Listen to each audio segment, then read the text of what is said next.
Okay. Someone tell us if things are working in the comments. But hello, everyone. My camera is not working. That much we know. Mhm. I'm debating whether or not I should just shell out and get a new webcam for the World Building Festival. It's just... If it's going to be more reliable, maybe. I mean, I can't remember if you were there when I was complaining about this, but the thing is that the camera works just enough of the time where I'm like, it's not a complete lost cause. Maybe it'll fix itself. Maybe I'll find some problem in the computer that makes it start working or something. I don't know. Okay. Hello. The old world contingent is here, and so I'm trying to figure out whether I think this is like the first of the group of conlanging adjacent streams, of the ones that involve more than one person. This is the first fully European one, I think. The first fully what? European one. I think it's always been me with an American for as long as I can remember. I mean, I am a US citizen, so... This is true, but we claim you now. I'm caught between two worlds. Mm-hmm. The first fully union-based conlang stream.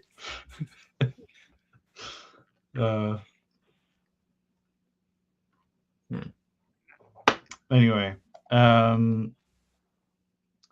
closed my window because I couldn't hear Bib very well before this, and now I'm like, warm. I've also got my hair down, which I have been keeping up mostly, but I just like how it looks a lot more down, and I have to like look at my face from time to time, so I'm just gonna leave it. And once, I don't know, it's not as if people are more likely to show up at the very beginning who are new. Like, I guess if anything, I don't know if there's a point in time when people are most likely to arrive, but anyway. I'm sure someone's done statistics on that. Yeah, do I do half up? I've tried, but it doesn't seem to work that well for me. I have like two very different hair textures. I mean, they're not that different, but like this top part is curlier, and my underneath is a lot straighter. I don't know how obvious it is on the video. Anyway, so I usually go all or nothing if I'm doing it up. Anyway. Oh, well, I guess I should start by saying, as you know, this is not the best place to start. So I'm going to start by saying thank you, Bib, for stepping in. You're welcome. Because Miles is busy, and Jonathan is still in Italy doing wonderful music stuff.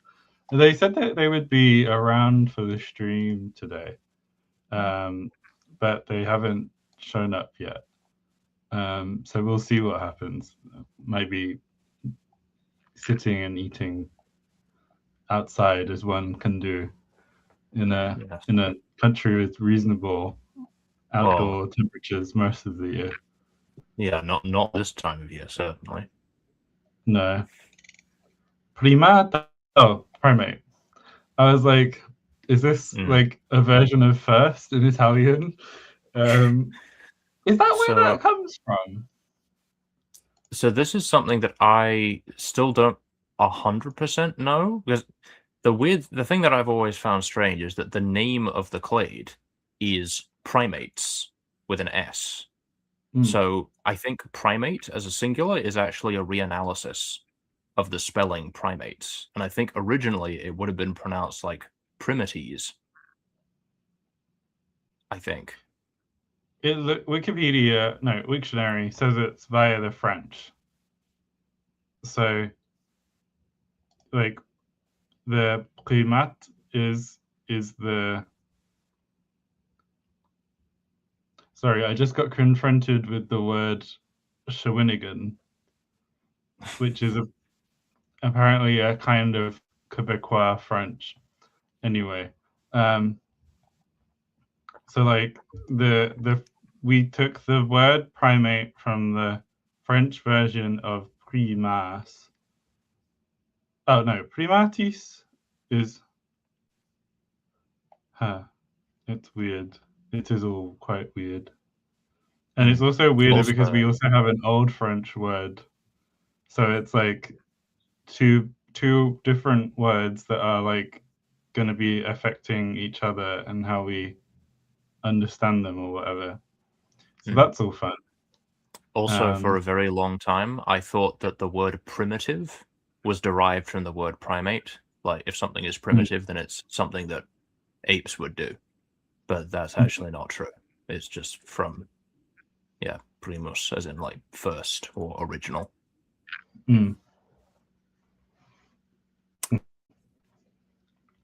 So, what is it that we're actually here to do today? So, is this a reveal? I feel like it's a semi-reveal. For the World Building Festival, me, Miles, Bib, and Hannah of her channel's just called Hannah something, right? Or Hannah SMTH, which there has been some debate about whether it's an abbreviation of Smith or if it's something. It's whatever it is. As all things are. Hanasanth. Hanasanth for now.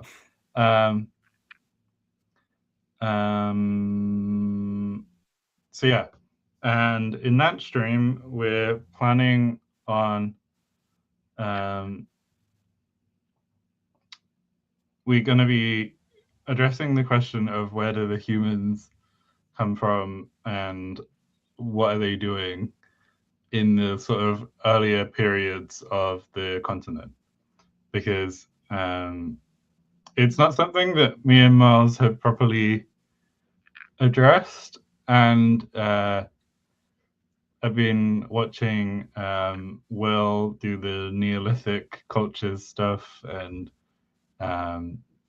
people, as we've been looking at these maps and things, have been asking sort of, what timeline are you looking at for this stuff? And we just have to go like, we don't know. And so I thought, maybe time to look a little bit further backwards, and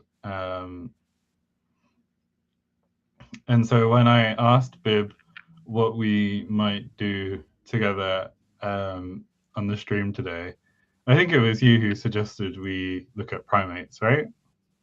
Was it? Or was it me? Because I had been thinking about primates, so it may not have been.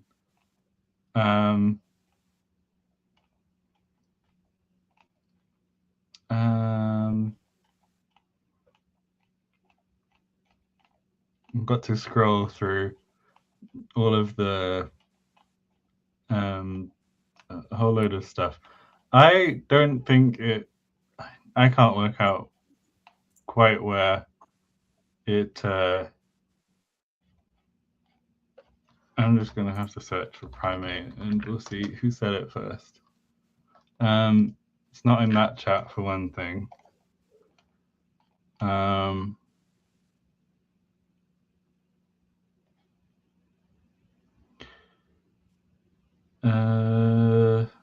I was the one who suggested primates. It was me. I found it at the same moment as you. Perhaps something on the development and distribution of primates. Yes. And so let me scroll to the relevant section of the document. Huzzah. So, and I don't know if you ended up preparing anything or not, but I guess one of the things that we've been doing is we've just sort of been working with Earth-like animals and plants and sort of redistributing them, which I thought was working fine until we got to the Mihi rings, and I sort of realized that sometimes there's a lot to be gained from sort of making stuff more, I don't know what the right word for it would be, like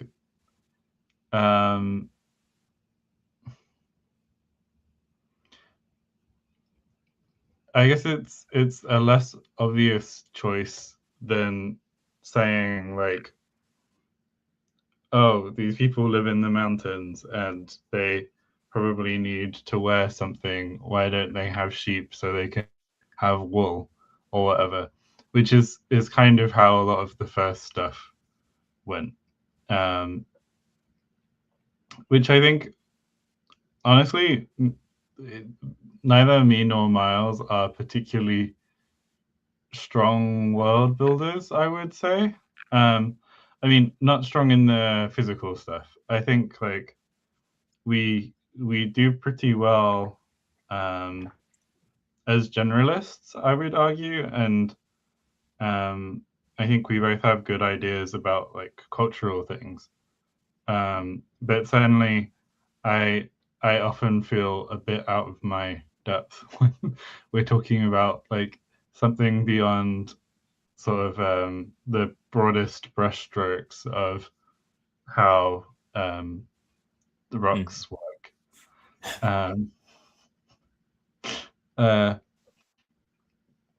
I did a geography GCSE and then promptly I didn't forget everything, but I just never went anything deeper than that, really. Well, geography is not even a class in the US curriculum, so. Is it all social studies from what I'm remembering, or? I mean, yeah, social studies is just kind of a generalized just blob of history and geography and just some other stuff wrapped up. Mm-hmm.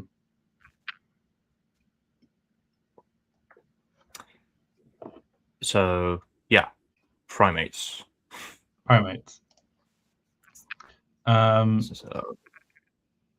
So I came in with sort of two broad ideas. So the first scenario was that primates start on the mainland before one part has moved as far north as it does now.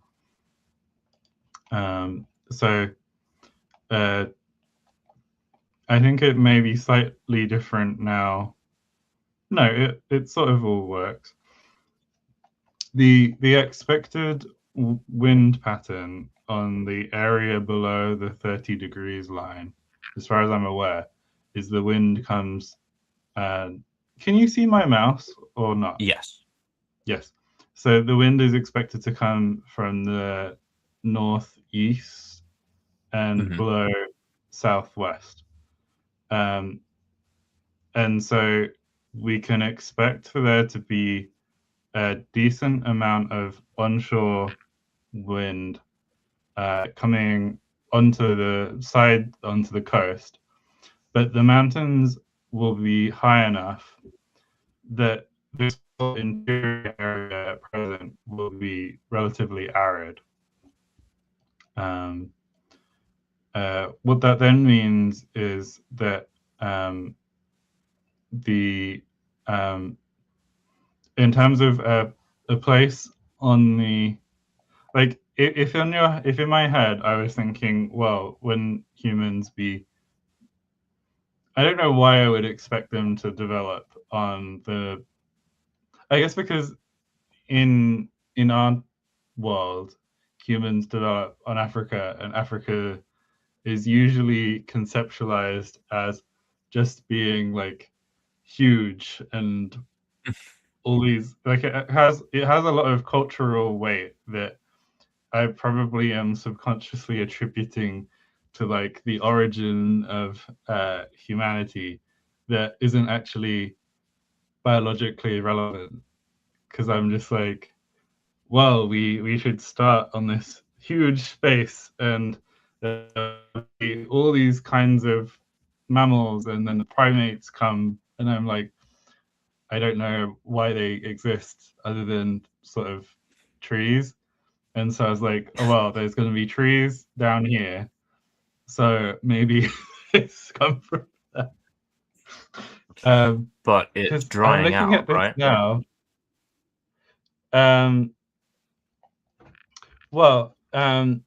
So there's like this very recent tall mountain range here exists because this continent here, this is a subcontinent, so this is pushing in here in this direction, at least from what I remember.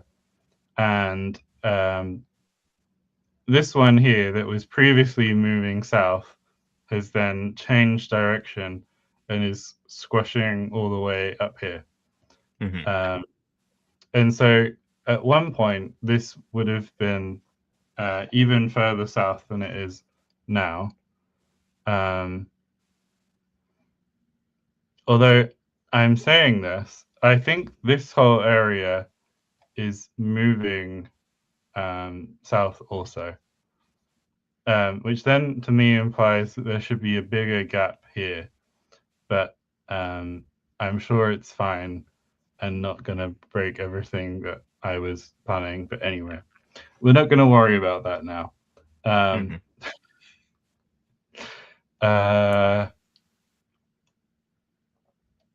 Where was I? So idea number one. Idea number one was that this area, when it was closer to the 10 degrees line, was going to be a lot more forested. And it was basically, in my head, the closest thing we were going to get to sort of Central Africa in terms of like general vibes. I can admit that this was a vibes-based decision. And that I think in my head it was like, well, humans, they like in I don't know how much this is like a accepted bit of history or biology, or how much this is like one explanation among many, but I think of like, well, if we have to leave the trees and then go to an area that doesn't have trees, and we don't have there isn't an obvious sort of grassland or whatever.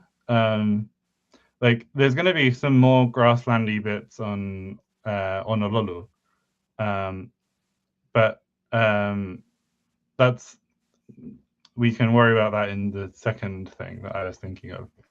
But in this one, I was thinking, well, what if the continent that humans had been based on had shifted climatically enough that basically they were forced into the semi-arid zones, and that's why they sort of humanize, if that's a word that exists.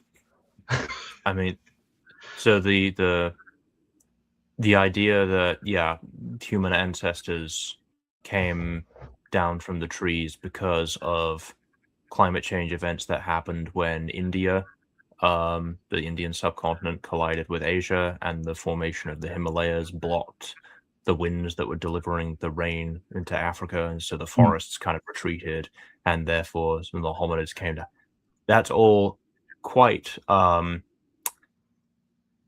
it is one of several ideas, but it's a pretty well regarded idea. Okay. But as far as I'm aware, there's not been anything that's like overturned that as an idea. There are definitely other ideas out there. Like there's some I don't actually know what the consensus of this is at this point, but there's this idea that bipedality actually evolved while they were still living in the trees. But that's almost irrelevant to this particular point. Like, if we wanted to say that, yeah, a parallel thing happened. Well, actually, yeah, first of all, let's set some ground rules. Like, these humans are like proper full-fledged humans, right? Not like human analogs or like, you know, like what Will's doing, where he's got the Dovians, which are basically humans with the serial numbers filed off. They're like legally distinct humans that are actually monotremes. But these are proper placental Eutherian primate humans, right? I think that's the direction that me and Miles never wanted. We never went in with the expectation that these were anything other than Earth-like humans. It's just sort of happened that obviously as you learn more, you're like, oh, it's kind of weird that everything is just sort of, and there's no magic, so we can't sort of do what Maddie's done with Pillar World and say, well, these are humans, but they've been taken from some sort of point in time on Earth and dropped in somewhere else. And so, and it's on some level, it's simply that the purpose of the world is to house the languages which are humanoid languages. So the idea wasn't that we were going to sort of like this wasn't originally a spec bio project, and that we've decided that, oh, humans must be the outcome of the spec bio because we're the best. It was, there are humans, and now like, how do we justify the fact that there are humans? I mean, it's the same sort of thing that you get in a lot of not just fantasy settings, but a lot of secondary world settings of like, yeah, when you get right down to it, it doesn't make a great deal of sense that there are humans knocking around in the ways and the places that they are, but it's, I mean, and that's another one. We've established there is no magic, and does that also mean that there is no divine intervention, or there's no, at least not explicitly, there are no instances of any deities that are like actively shaping the evolution of these things? Not particularly. I mean, unless you consider those of us who are involved in the creation to essentially be deist, sort of create like demiurges who exist outside of the world, but it's not like we have any pretense that this is something that's actually happened or is happening or alive. It's just sort of like, yeah, that I do not have the qualifications to go down that philosophical rabbit hole. But I don't have the time to go down it. So for your purposes, I feel like the answer is probably no. Cool. But at the same time, it's like we're going based on general principles and not like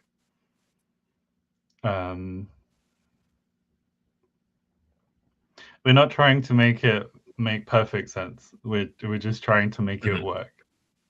Yeah, if the goal or the priority is to have a world of humans to speak human languages, then the means of getting there is kind of not secondary, but we're allowing ourselves a bit of leeway to arrive at that end goal.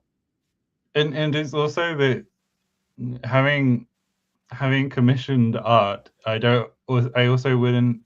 would have been like, before that, I would have been open to a conversation where it was like, well, if these were like meaningfully distinct from humans in some way, then they might be different in such a way. Like, I don't know what that would exactly look like. But it's not just humans though either, and that's part of what makes it funny is that obviously there's also like sheep and goats and olives and bamboo and taro and all these other things that are obviously just earth things that we are referring to. So and it's also those things don't work exactly like on earth. They're just close enough that it's easier to call them that. So like there's a fruit that I've called lychee, but it grows much further north, and it just looks like lychee. And I don't imagine that it tastes like lychee or that it has the same harvest pattern as lychee. I just wanted a fruit that would look weird if it was weird is the wrong word. The idea that I had was that the fruit would marginally exist in the area of the proto language for one of the languages, and when they traveled away, it could just become the generic word for fruit because the fruit it originally referred to wouldn't have grown in the area they used to or whatever. I think it was for bukus, because they now live on like a flat, semi-arid, cold steppe when they originally would have been next to the mountains or whatever. So, yeah. Should we move on to the option 2? Yeah. What is the second option? The second idea that I had was that the primates start on Honolulu, that the mammals they were descended from are wiped out in the great and unspecified extinction event, which leads to the predominance of birds. And when I suggested this, I thought like it could be that the humans migrate off of them, and then you have kind of a few different branches or whatever. Like so you would have the humans who end up on the mainland and the humans who stay on the islands. And I am going to very quickly find, here we go. So like when we were getting this artwork done, I had like this sense that the people of the islands would be phenotypically quite different. And so the people on the left, although this was this was Honoluluan on the left, and this is Odaluan on the right. So I think I don't know exactly how the breakdown would be, but I did want a reasonable amount of phenotypic diversity, which I realize is probably a lot stronger than you would expect, given the areas that we're talking about. Although, to be fair, I think actually looking at it on here, it's not that different to being able to tell a South Indian from a North Indian from an Iranian, for example. So it's in this second idea, would humans also originate on Honolulu? So primates as a whole would be like native to the southern land masses? yes. And you had said something like it could be that some primates have survived the mass extinction event. So, like there could be lemurs on Honolulu and nowhere else. Because one thing is that primates in the real world are extremely diverse. They're like they're like the fourth or fifth most diverse group of mammals. Behind you got rodents, bats, and then was it the I can never remember what the hell their name is. Eutyphla something or others. Yeah, the point is that there's a lot of them, and originally they evolved in North America, and Wow. then and then they spread all over the world, and then they died out specifically in North America. But then they came back to North America when they rafted across the Atlantic, landed in South America, and then spread north. So they've kind of circumnavigated the whole world. Beautiful. And this was aided by the fact that up until relatively recently, geologically speaking, the world was a lot wetter and more forested than it is today. So like there used to be quite a few primates that lived in Europe and like Northern Asia and places. But the changes that happened during the Pleistocene they have now been restricted mainly to, Africa, some parts of Asia, Indonesia, and of course South America. And so I guess the question is, how much of that diversity do we want to ape, if you will? Well, I guess there's another version of this, which is that the primates are sort of. The other thing is that we haven't been afraid of just saying that certain animals just don't exist anywhere in the world. So like we've vetoed cows for one, and I think also horses. There's no cows and no horses, and I think it's all quite arbitrary. But I have to say I got quite attached to the idea of there being lemurs somewhere in the world, and so I quite like there to be lemurs. We can definitely do that. So like in the real world, lemurs, it would actually be pretty easy to justify because lemurs are one of like the earliest splits in the primate family tree. And in the real world, they rafted over to Madagascar at some point within the last. I actually don't know how long lemurs have been on Madagascar, but for at least like 50 million years. And Madagascar has kind of acted as a refugium for them. And so we could totally do the same thing with, like, if we want to say Odalu functions similarly in this world, so that Odalu is the place where all the lemurs and the related lemuriform species live. And that's not going to disrupt the birds too much.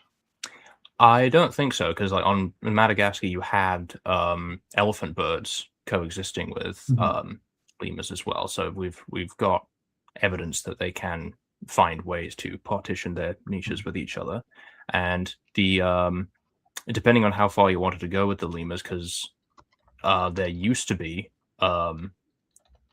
quite a lot of different varieties of lemurs, including the Archaeoindris, which is the largest lemur. Is about the size of a gorilla, sometimes called a sloth lemur. So if you wanted to throw those in as well, we could totally do that. Yes.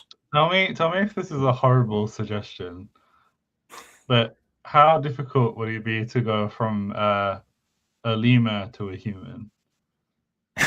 Or something humanoid? You're allowed to say that it's a horrible suggestion.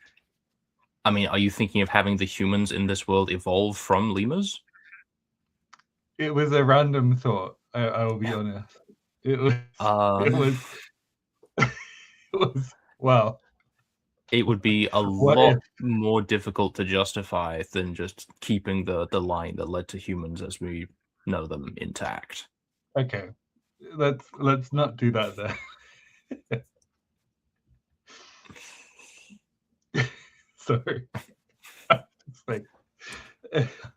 was wondering what that would look like if we got sapient lemurs. I mean, I guess we haven't I haven't asked Miles whether there could be other sapient animals. If there were sapient lemurs that lived alongside humans on Odalu, I think it would be a very different sort of world. I mean, it kind of depends what you define as sapient, because like if they're on the same level as like, corvids or something, That's true. that could be justifiable. There are plenty of like, primates are quite famous for their tool use, so you could totally have some, some species like on the cusp of sapiens that are kind of interacting with humans in some way.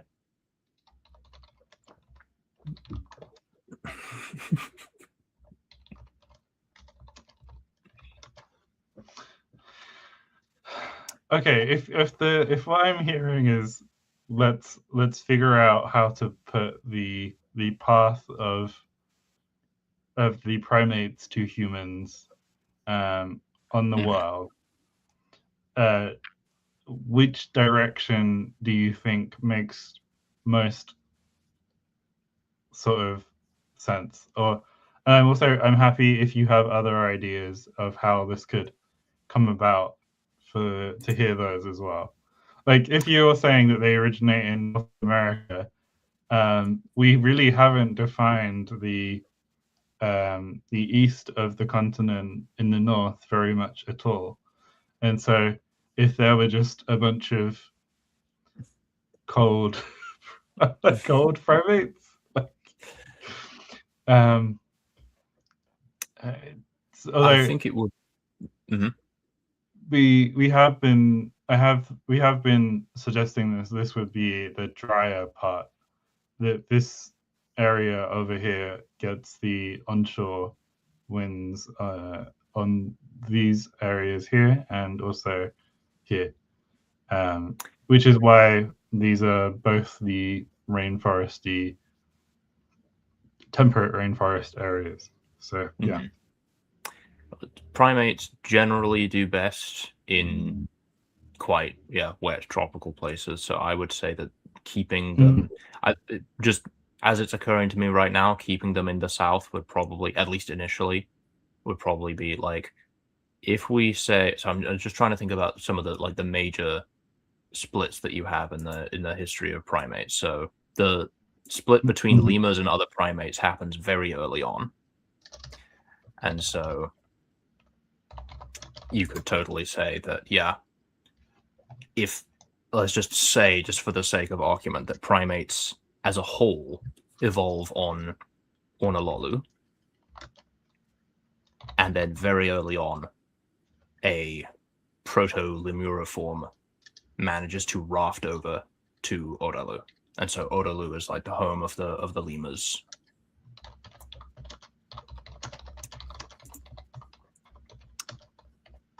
Then the next big split, I guess there are things like lorises to consider as well, because like lorises are quite closely related to lemurs, and so we could say that lorises also live alongside the lemurs on Odalu, because I'm pretty sure there aren't any lorises in Madagascar. Let me check. I'm doubting myself. I associate lorises with Southeast Asia. Yeah, they're definitely along. Surely they're not in Madagascar.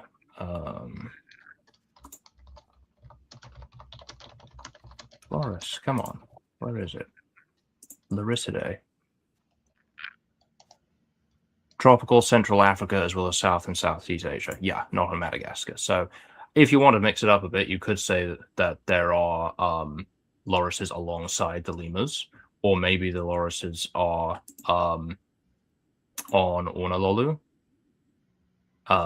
It could be one of the ones that survive on Honolulu if they aren't particularly liable to wrecking the ecosystem, which is what I'm worried about. I think you should be fine in that regard. Yeah, lorises are not, I don't think, going to mess too much up. there aren't invasive loris species in South America. Not that I'm aware of.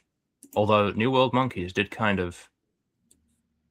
Yeah. Well, actually, that's another. While I remember it, so in the real world, we had at some point within the last like 30, 40 million years, there was a bunch of some kind of old world monkey that got washed out to sea and rafted all the way across the Atlantic and landed in South America and miraculously managed to survive. In fact, actually, it's pretty interesting. This actually happened twice, and the first time it failed. There was a very brief radiation of whatever they're called, parapithecoids in South America, and then they all died out. But then there was a second one that was successful, and thus we have New World monkeys. So in this world, if there is a South America analog or some other continent off to the west somewhere, there could be some sort of far-flung New World monkey equivalent living there if you wanted. Because otherwise we might have to divide them some other way. A fast loris.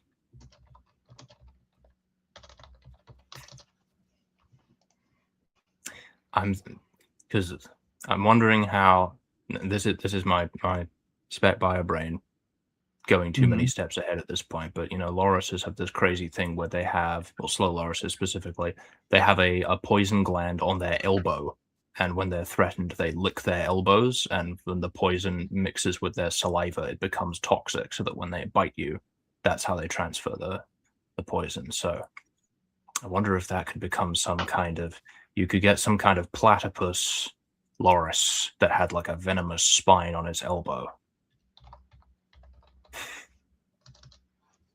Mm-hmm. Yeah.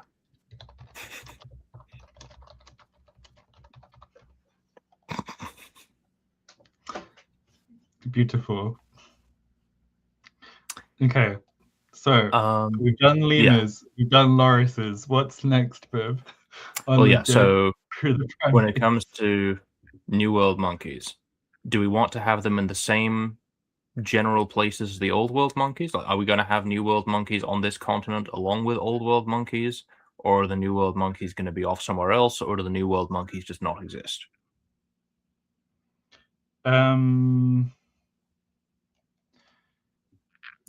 I think, can we make it conditional? I'm going to say if there is a continent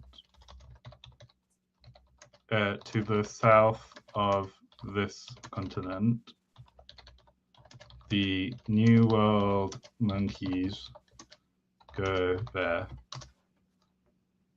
Okay. Otherwise, they don't exist. Okay, so we don't have to worry about trying to make them coexist with the Old World monkeys. That might make things a bit easier. Yeah. And then you got the split. So you got tarsiers, which these days are not too abundant. I feel like I'm forgetting everything now. Where do tarsiers live? Are those African? Maritime Southeast Asia, predominantly Brunei, Indonesia, Malaysia, and the Philippines. But historically, tarsier forms were much more diverse, and they existed throughout a lot of Africa and Asia, but they've been on the decline. I found a cool picture. I'm going to put it in the document. Also, I'm going to spell this correctly. Ooh. I guess those are. I don't quite understand what we're looking at, but I like the hood sort of thing. Yeah, so if I remember correctly, it's within tarsier forms. There's a group of primates that are now extinct called the Omyomids. Is that the name? I don't understand why this picture won't go up there. Is it just... Oh, it's just too close to the end of the document. The Omomyids, yeah. And they were, yeah, a quite widespread group of primates that we do not have anymore, including there's one genus that has the awesome name Necrolemur, which I don't know why it's called that, but I thought... Yeah. See, when you were talking about the lorises, I was imagining the equivalent of vampires, but with lorises, where the vampires have to like lick their elbows in order to pass on the the vampirism, so they could be a bit more careful about who became a vampire or whatever. Yeah, maybe that could be the lead to a cultural equivalent of vampire myth. Okay, Necrolemur. Yes. Oh, I should do this on here and share my my reactions to the things we find. Beautiful work by Nobu Tamura. Wikipedia's favorite paleo artist. Ah.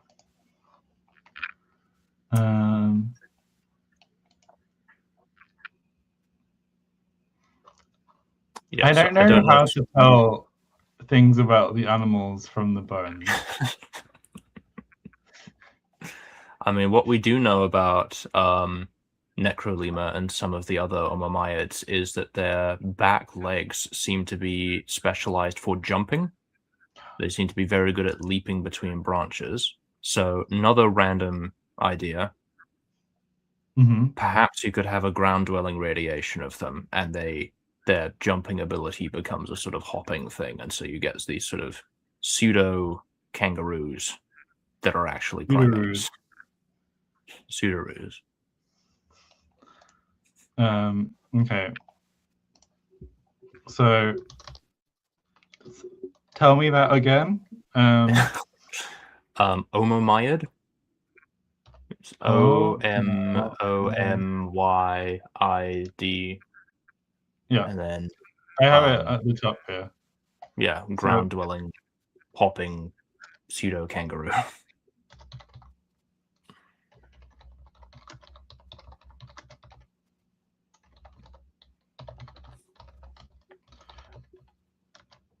Although they wouldn't have pouches, though, would they? No, they almost certainly would not, unless it would be very.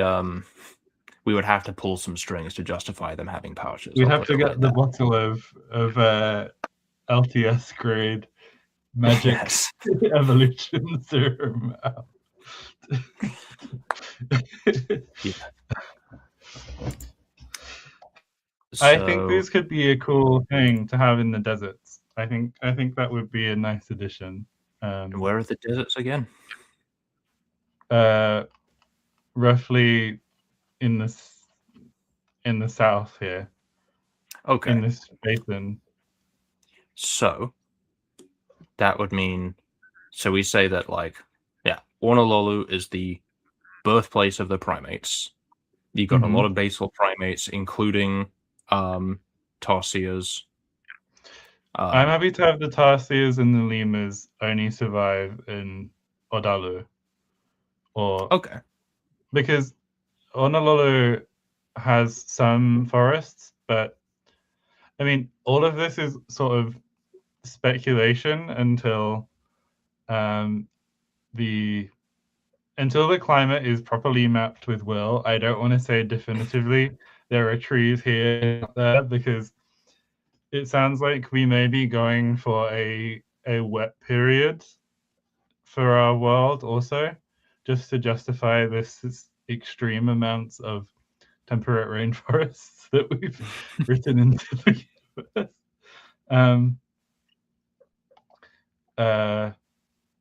universe. But yes,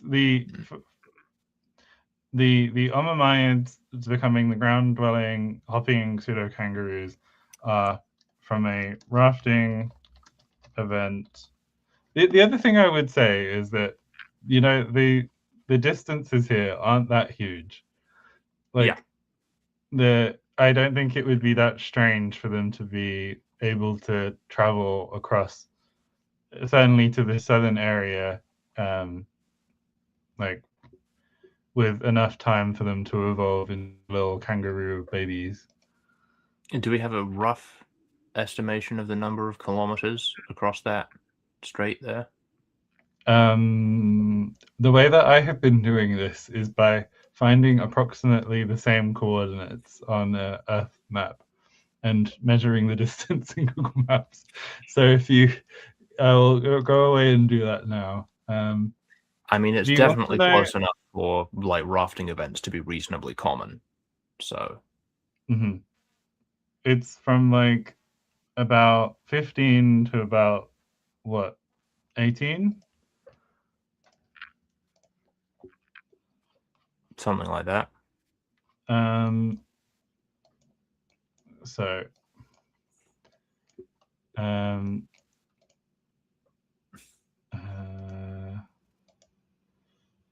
so long. See, I always wonder when I look at the Earth map, quite like 15 degrees is already quite solidly in the Sahara. And the 18 is about there. So it's like, I'm going to guess about 450 kilometers. Okay. Which is not... It's something like 200 kilometers, if I remember correctly, between Africa and Madagascar. Something like that. I can measure that as well. Yeah, it's about the same. Okay, yeah. And there were multiple rafting events from Africa to Madagascar. So you can totally... We're also saying that historically they would have had to have been closer together. So there's some squishiness of the distances. Well, I mean, if things can raft from Africa to South America, then this is true. You're fine. So we've got lemurs in Odalu. We've got tarsiers. I've already forgotten. The fast lorises are going to be somewhere. I mean, lorises are very closely related to lemurs, so we could either say that they evolved on the same landmass, so they're also in Odalu. Yeah, I think that works. Okay, cool. So lemurs, lorises, and basically just all of the strepsirrhines are going to be in Odalu. Strepsirrhines?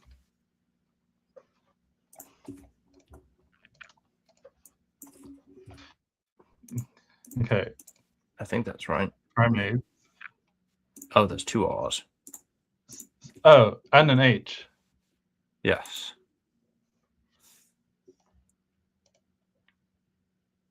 Thank you. Yes, it's twisted noses for some reason.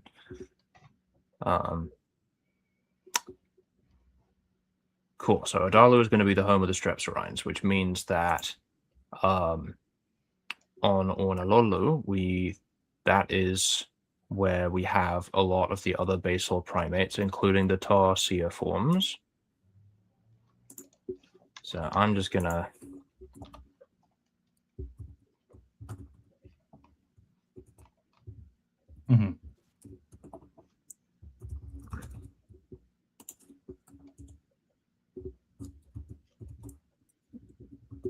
Strepsirrhines.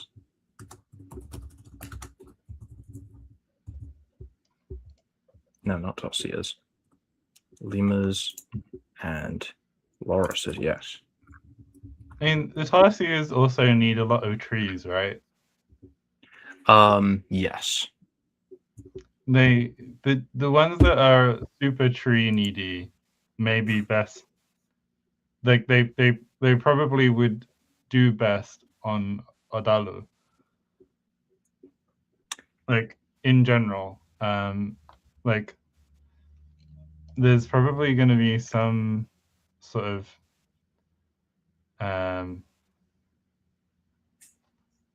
maneuverability, but I wouldn't be certain. It kind of, again, depends on exactly how much climate variation there's been in the past few tens of millions of years, because if there was historically like trees across a lot of these land masses, then they could have largely been wiped out by the aridification of things, but still hold out in little pockets here and there. That sounds reasonable. Cool. So on Honolulu, we have the Tossiers. Established the New World monkeys may or may not exist on some other continent that may or may not exist. Mm-hmm. Okay, so yeah, we've mentioned earlier that we're okay with certain animals just sort of not existing if we don't want them to. So are there any particular primates in terms of like, the I'm looking at the I'm gonna zoom out of it. Yeah, like gorillas, for example. Are you just, how much do we want to have gorillas? I'm not particularly fussed about gorillas. Although it feels like condemning them to die in a mass extinction event.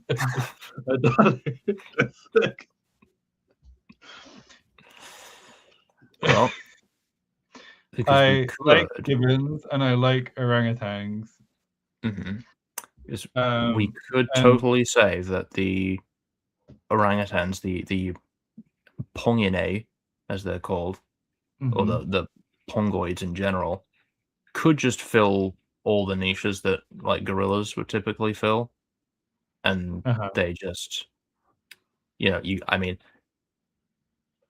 I'm pretty sure Gigantopithecus was in ponginae.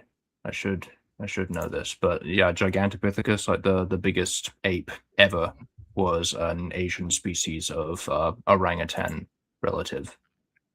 So if you want a really big ape, I was like, oh, him. I mean, that is a pretty big ape in the grand scheme of things. These look cool. They look like gorillas, but they're but they're exactly. They're like the orangutan equivalent of gorillas. So we could just get rid of the gorillas and just replace them with Gigantopithecus. Let's go with that then. Cool. And for an animal of that size, and with the stuff that we've got going on already, it probably makes the most sense to put them on the mainland. So I also like the idea of gibbons on the mainland for whatever reason. I thought it would be nice to see them swinging around that sort of small. So it probably makes the most sense then to say that the Cercopithecus, the old world monkeys, evolved on the mainland.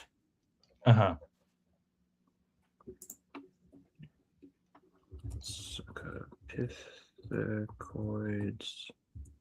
So we got orangutans, we got gibbons.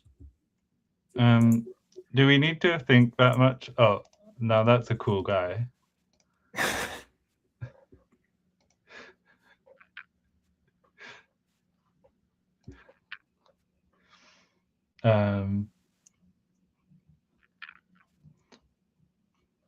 Go ahead. Surf card. See, I associate macaques with the. Wait, I think there's a Yatla word for macaque. Oh. I'm gonna double check. The macaques may have been pre-fated. Yes, there is a Yatla word for macaque. Kichu. Excellent. So the macaques must exist in the north. And in the north. Yeah. I mean, it would sort of make sense at some point when the big smush happens, that the animals that had been developing in the southern part of the continent would manage to, like, it's they've got more space than Panama for the crossing. Like there's going to be some amount of bleeding over of regions. And what I'd kind of expect is like part of the reason why the Great American Interchange, when North and South America collided, one of the several reasons why the North American biota was so like one-sided in their favor, and that the majority of native South American mammals died out, whereas the North American ones survived, is because the North American ones migrating south was just easier because they arrived in like a more verdant, accommodating, like tropical climate that was easier for them to move into, whereas things in South America that were adapted to the tropics moving north, they would rapidly arrive in like the deserts and like temperate areas where they just weren't able to cope as well. So generally speaking, I would say that like the northern biota, whatever it is, would have some advantage, but it doesn't have to be as one-sided as it was with the Americas. But the animals here would also, they would have the desert experience down here.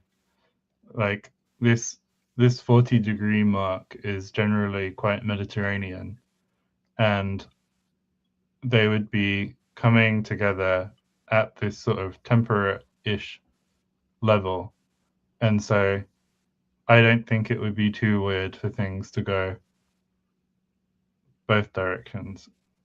I guess I don't know how much stuff crossed the Himalayas. Yeah, I don't know too much about the Indian faunal interchange, but I mean the other big factor is land area. Generally speaking, the larger a landmass is, the greater diversity and the more competition it has, and therefore just the more of a competitive advantage it has. So, but yeah, you could see here that like obviously things would be different based on the coasts, but the region is kind of more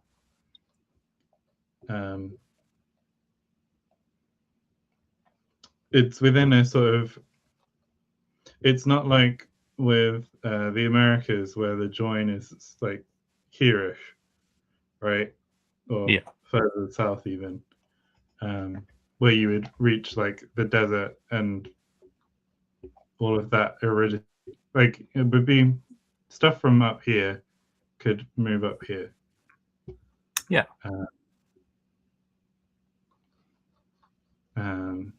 Yeah. Do you have any have we had any thoughts about what's actually living on the northern continent before the collision, or is that still in the to be determined stage? Well, we haven't been very systematic about things, and it's something that I thought I would need to do with for Will, but I think that doesn't seem too important for like establishing the climate zones.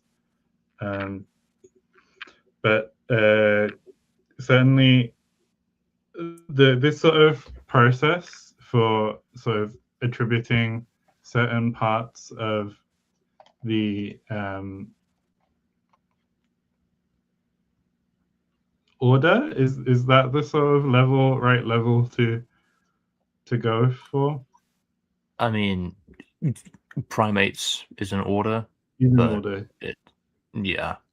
generally speaking, Linnaean terminology is pretty imprecise. Like if I wanted to say why are there goats in this area, I can look up goat and say, well, this means that there are Artiodactyla. Yes. And then be like, well, the giraffes live down here. Like, it doesn't seem particularly helpful necessarily. Now I'm trying to remember if there are pigs. I'm gonna see. No, I don't think there are pigs. The Chinese of the world will be very unhappy. But there are. No, I'm looking in the wrong. They're both in Artiofabula. I was like, there are orcas though, which means if there are orcas, there are Artiofabula. It's just that they never split off into pigs. Artiofabula. Sorry, Artio. Artio.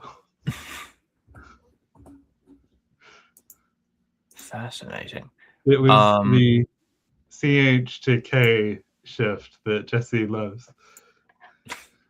Artio, Archio, Archio. But the cetaceans split off from the other artiodactyls very, very early on.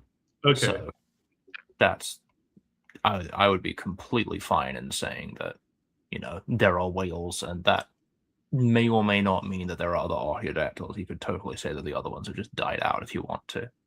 Mm-hmm. Anyway, so we've sort of accounted for old world monkeys. The macaques are doing things. I'm going to put one of these cool guys somewhere. It will all be good. Yeah, macaques, we got gibbons, we got orangutans. We're skipping the gorillas for huge no orangutans. So humans, chimpanzees, bonobos. Do we want chimpanzees?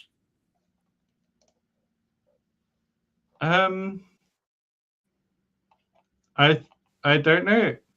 Do you think that people are generally unfair to chimpanzees for thinking bonobos are just nicer and cooler? I mean, I do think that is quite a big generalization. There's I think a lot of people latch onto the whole and evil bonobos. Yeah, I mean the whole female dominance hierarchy thing in bonobos. A lot of people really latch onto that and sort of extrapolate a lot of generalities about their behavior that aren't really that consistent. I mean, I don't feel a particular need to have chimpanzees or bonobos. You keep saying bonobo, and yeah, we represent the full spectrum of acceptable pronunciations. Yeah, I've heard both. They're both acceptable. Wait, there are pygmy ones. Oh, historically called pygmy chimpanzees. I was like, there are small, cute ones.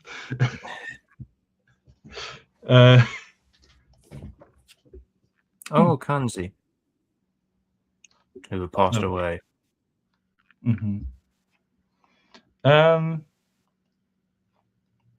We could, totally say that humans are just the only hominin, or I always get mixed up because there's hominids, hominins, and hominines. So we're already saying there's no gorillas, but we are saying that there's orangutans. So we would have hominids that would include both humans and orangutans, but gorillas, chimps, and bonobos are gone.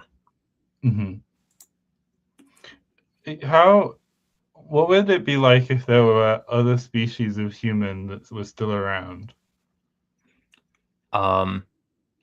Totally doable. Is that realistic? Is it how contingent is humans being the only surviving ones? This is something I've kind of gone back and forth about a lot, but so we do know that humans went through a pretty severe bottleneck period at some point within the last like 100,000 years. Like if I remember correctly, at one point the entire human population got dwindled down to like 1,300 people or something like that. Mm-hmm. And every human alive today descends from that very small population.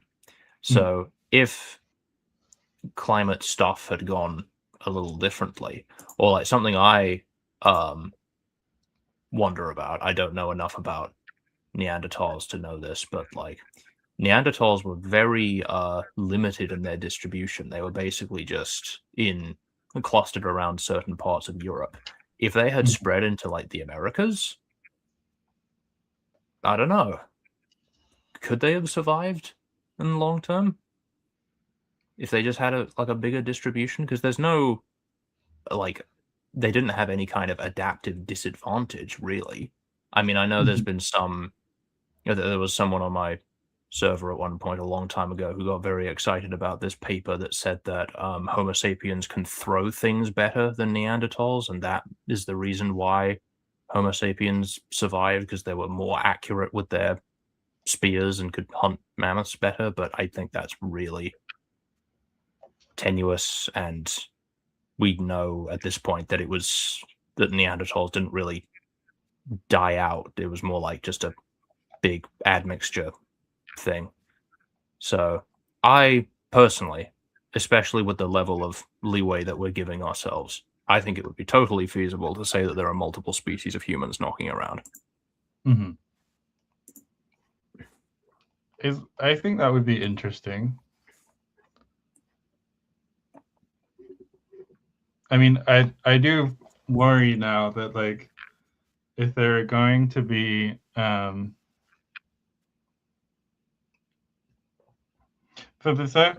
our purpose, we've said that there are more or less humans everywhere on the continent.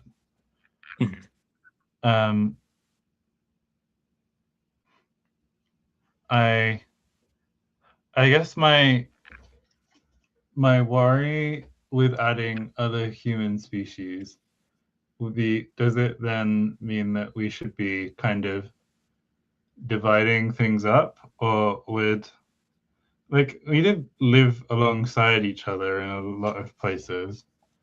I guess it's possible that they could be like I don't know. I'm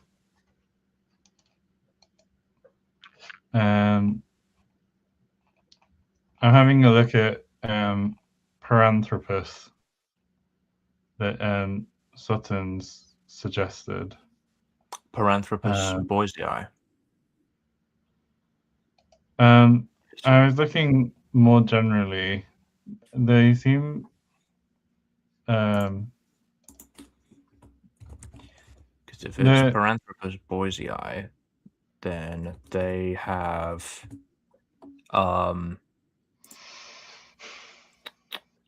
they've got special adaptations for herbivory. They've got these really big, robust teeth that were very good at chewing through tough plant matter.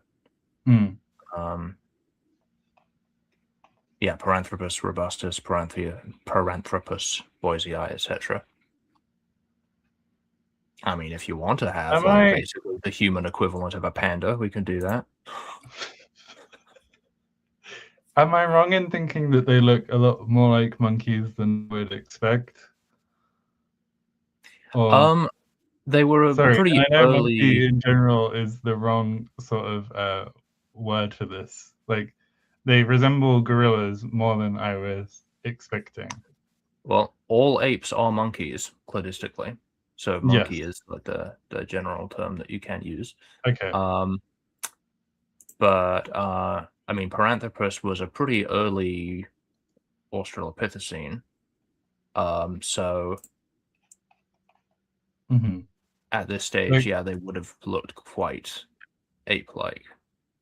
See, when I look at this Homo habilis, I can see something that obviously looks a lot more significantly like a human to me. And I feel like it's just,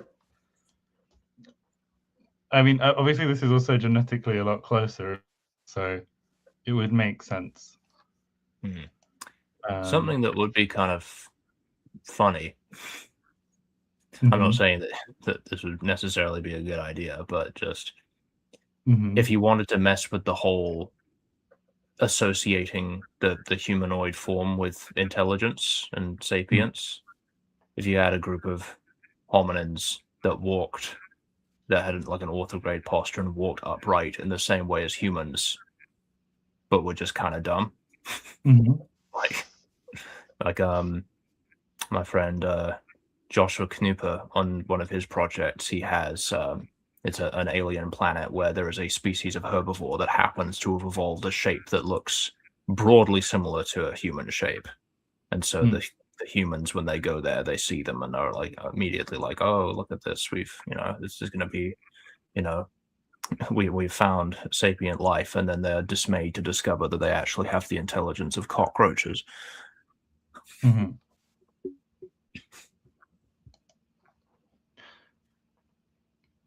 I guess it's kind of difficult because obviously we have this like very long, horrible history in our world of people associating people with being subspecies of human and that they are like less intelligent because of that. And so I feel like there's a kind of obviously like a two like a split to it. Like you don't want to, I wouldn't want to like be like, I guess if there were like, if we said that there were 3 extant hominids, then you could have one panda hominid who was very silly and ate mostly plants. And then there could also be like a non-human hominid that was like, I don't know. I think it's something that I'd have to think more about. And I know that like when we get into this realm of things, I think Hannah has done a lot of like studying and stuff.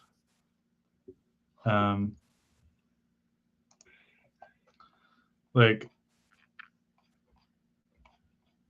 I don't know. There's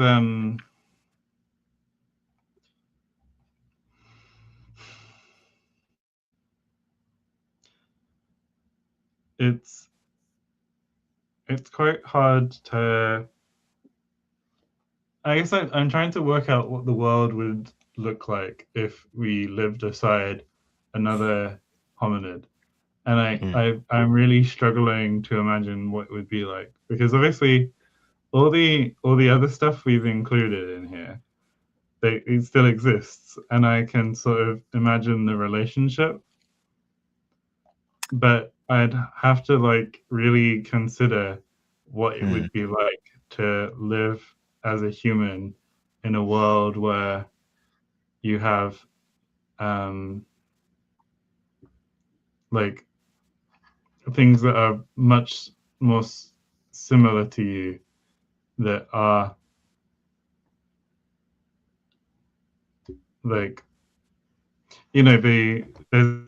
the distinction between human and animal is sociologically very reinforced. Like I mean, it's obviously a lot less strong in societies that have I guess more contact with animals, particularly like wild animals. But I think of like the story of the Epic of Gilgamesh, right?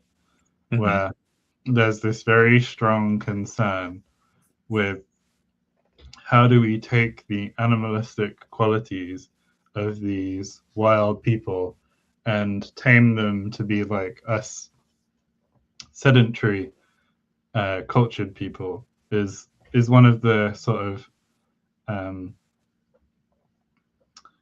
the sort of strongest elements of the imagery. At least that's sort of one of the things that I got from the story, and I think it's one of the things that gets pointed out in the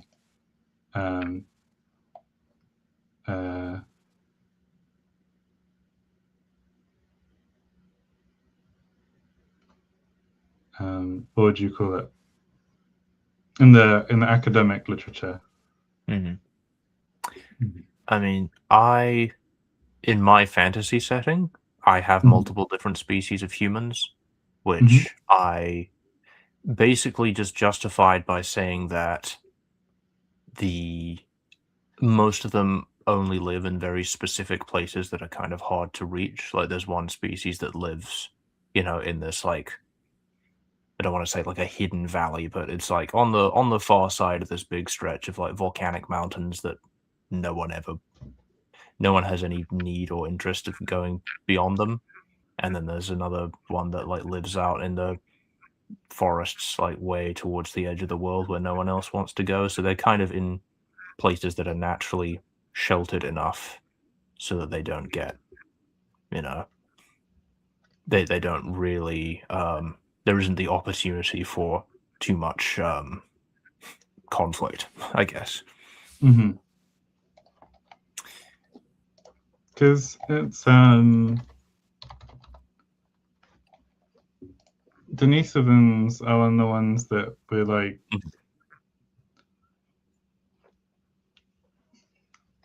I mean, they're from a cave that's with a bunch of human remains, isn't it? Like Homo sapiens. But I don't know if that means that they lived together. I mean, I know that there is like decent intermixing, right? We have I believe we have a half Neanderthal, half Denisovan child. So there was definitely some mixing happening. I guess the question then is like, if we say that there's the equivalent of a Neanderthal or a Denisovan, what would it mean for the world building and stuff? Close, certain. It's the Kama and the Suma'a, at least for now. I still need to revamp their languages, and so the names may end up changing.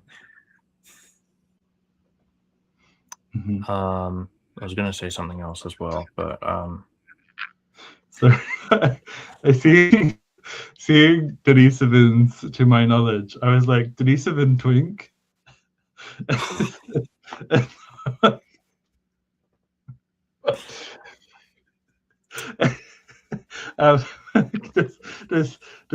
Should that exist? A Denisovan twink? The Denisovan twinks. They're just much skinnier versions of the I'm not sure I actually know what the formal definition of twink is, but I think compared to them, I think that Homo sapiens are the twinky ones. Probably. Usually quite skinny and young.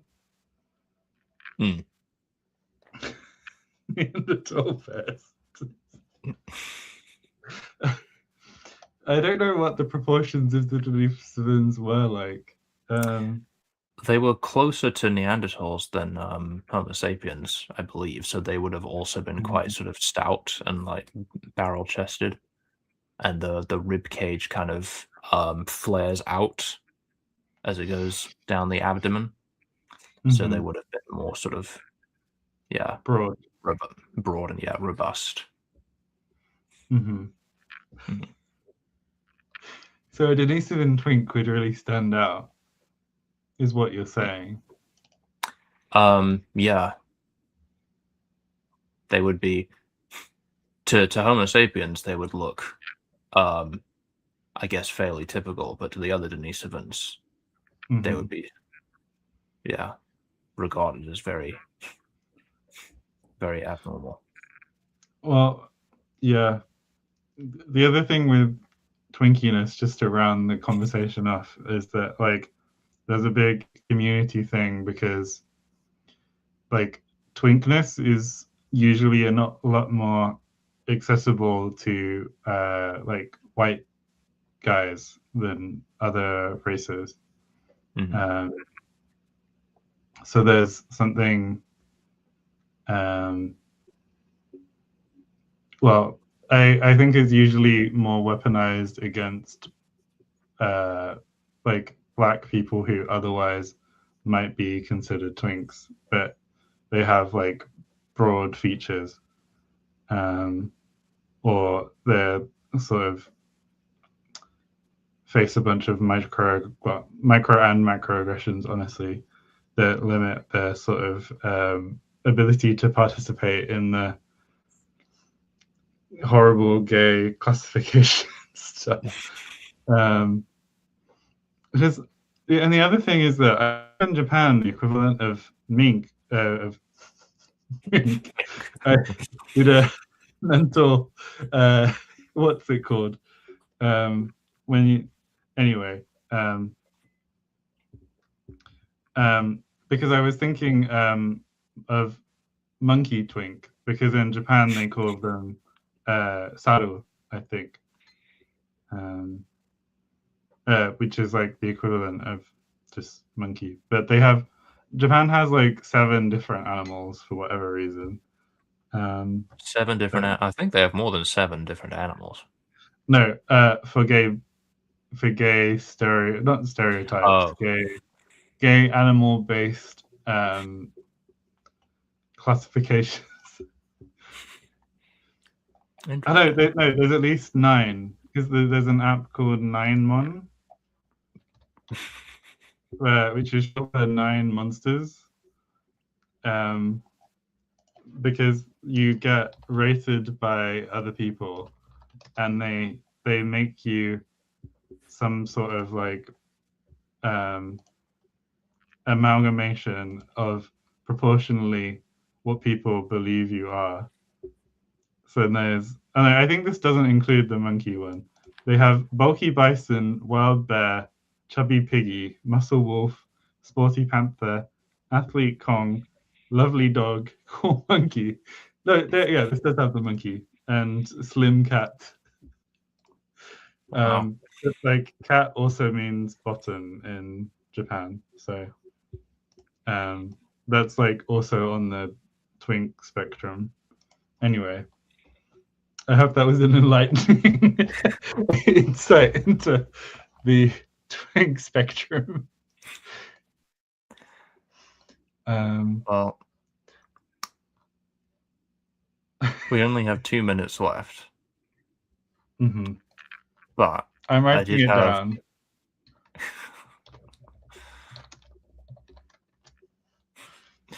I did have one idea that I wanted to just get down on paper, which I don't even know how much of an idea this is, but it just is something that occurred to me within the last 20 minutes.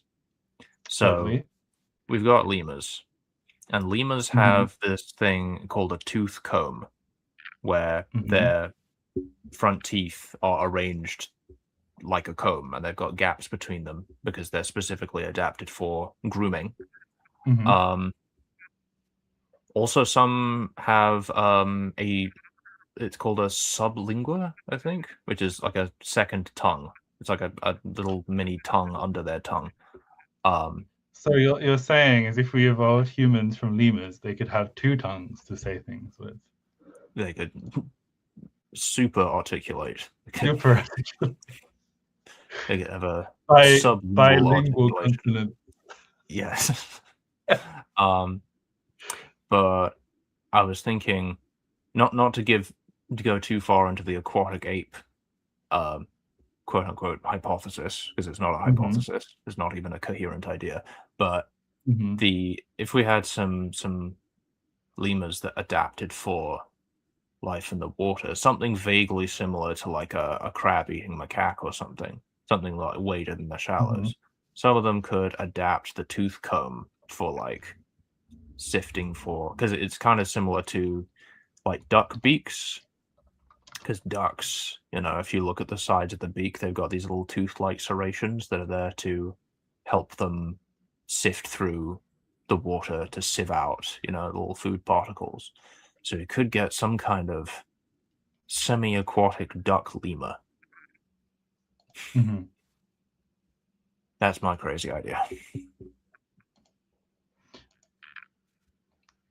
I mean, I feel like a duck lemur wouldn't look too out of place, considering that there are also going to be like huge, all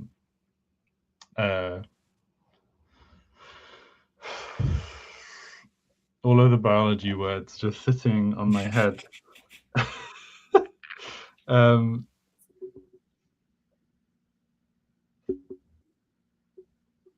Not marsupial. The other Australian one. Monotremes? Monotreme. Okay. I mean, so they would just like sort of go into the water and like. Yeah. I mean, I'm sure they would eat other stuff too. Like they would probably, fish around for like, crabs or other invertebrates, maybe insects and things. Because like savanna monkeys also get a pretty decent portion of their diet from crabs. But one of the things that's that we should sort of keep in mind is that primates have. I actually don't know if it's all primates or if I don't know where in the primate tree this actually happened, but at some point relatively recently, primates lost their ability to synthesize vitamin C. So they have to supplement their diet with some sort of vitamin C, which means that they are going to be at least partially frugivorous. So they're going to need some fruit in their diet. So, I mean, there could be some more predatory forms. Predatory primates are kind of a rarity, but like. You mean from the crab-eating lemurs? Or just, from some other group. We could totally have. Vicious tarsiers. Yeah. Or like predatory gibbons, I don't know. Predatory gibbon would be quite fun. I mean, there's no. There are no predatory brachiators in the real world. I mean, brachiation is extremely rare and has only ever evolved in primates, so it's not a very large sample size. What does brachiator mean? I associate the word with lungs, but I don't imagine that's not. Not quite. It's swinging arm over arm through the trees. Okay. Yeah, it's a very specific form of locomotion that, as far as we're aware, has only ever evolved one time, and that's in primates. So, yeah. I mean, what would stop them becoming so predatory? Number one, the vitamin C thing again kind of forces them to have a fairly broad diet. But number two, pressure from other predators, if there are other arboreal predators.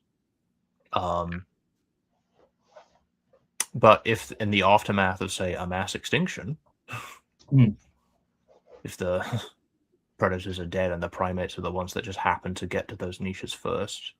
Oh yeah, good point, Tinglish. Yeah, chimps are quite predatory. They do hunt in packs after all. They would mean that if gibbons got back onto Honolulu after the mass extinction, then they could fill in one of those niches. Because we do have, because Honolulu is where the terror birds are, right? But they would be pretty much exclusively ground dwelling.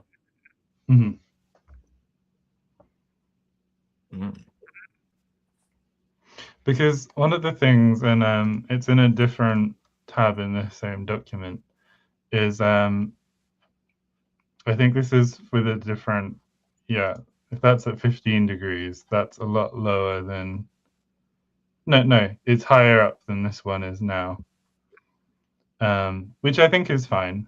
It means that it will be more tropical than necessarily I think we had sort of shifted things about a bit, but we always sort of knew that we would be depending on the rain shadow of the mountains over here.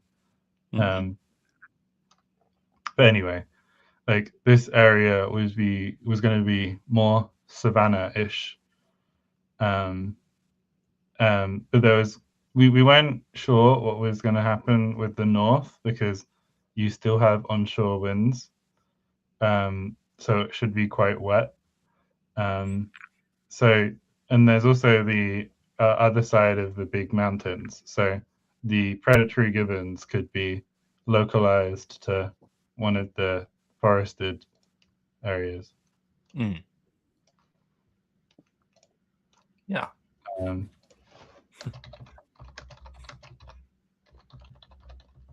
Anyway, we should be wrapping up. It's very weird. Oh, okay. I thought it was me writing predatory gibbons, and then I realized it was. I was like, am I getting lag on my own computer for seeing what I just did? No. I mean, while we're on the topic of predatory primates, one last thing to bring up. We want something to close us out, I think. We can't talk about predatory primates without talking about the infamous primates of aftermath. These ones.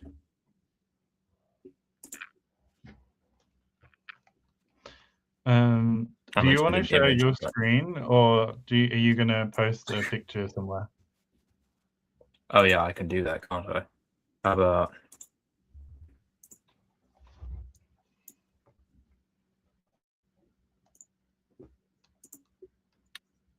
scroll down a bit?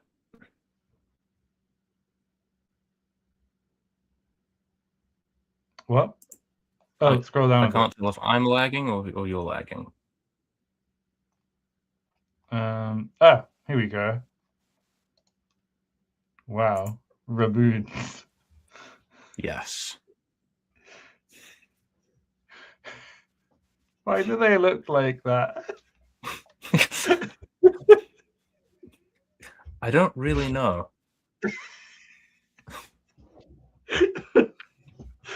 Why did they lose the neck in the process? Or is the whole thing neck? I think it's a big bushy like mane. Mm. They're like lion baboons with tiny hands for some reason.